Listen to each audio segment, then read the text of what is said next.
Salut à tous, je suis Divou et bienvenue dans le K-Journal Vie pratique. Ici, je vous donne des astuces simples pour mieux vivre en Corée du Sud. Aujourd'hui, 3 conseils indispensables qui vont vraiment vous faciliter la vie dès votre arrivée. Première astuce, la carte T-Money. C'est bien plus qu'une simple carte de transport.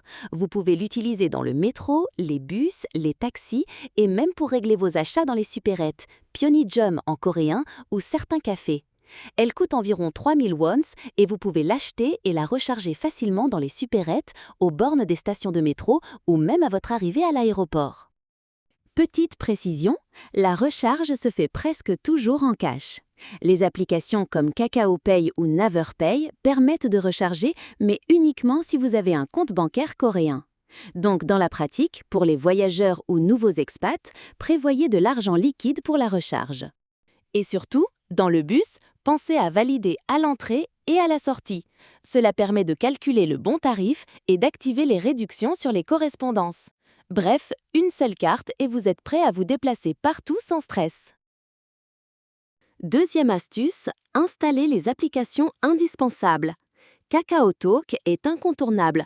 Tout le monde en Corée l'utilise pour communiquer.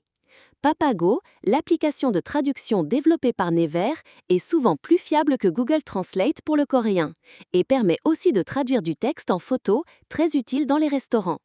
Kakao Taxi, très bonne application pour réserver un taxi, incontournable surtout à Séoul. Et bien sûr, pour se repérer, il faut Never Map ou Kakao Map, bien plus efficace que Google Maps ici. Sujet d'ailleurs abordé dans le premier numéro du K-Journal. Avec ces applis, vous aurez dans votre poche un vrai kit de survie numérique pour la Corée. Troisième astuce, qui concerne les expats cette fois, rejoignez des groupes d'expatriés en ligne, notamment sur Facebook ou d'autres plateformes. On y trouve des conseils précieux, des bons plans et parfois même du matériel ou des logements à prix avantageux. C'est aussi un excellent moyen de poser vos questions et d'apprendre des expériences des autres. Bref, une mine d'informations pratiques que vous ne trouverez pas forcément dans les guides. Avant de conclure, faisons un petit résumé.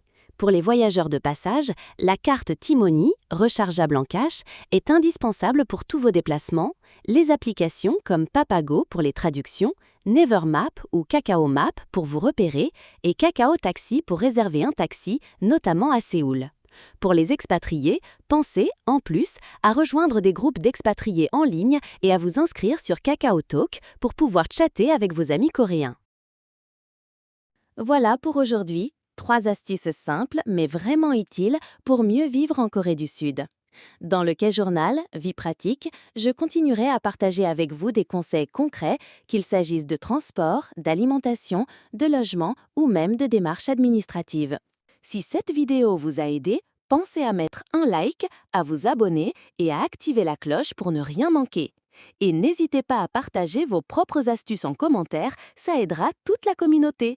À très bientôt pour un nouvel épisode du K-Journal Vie pratique.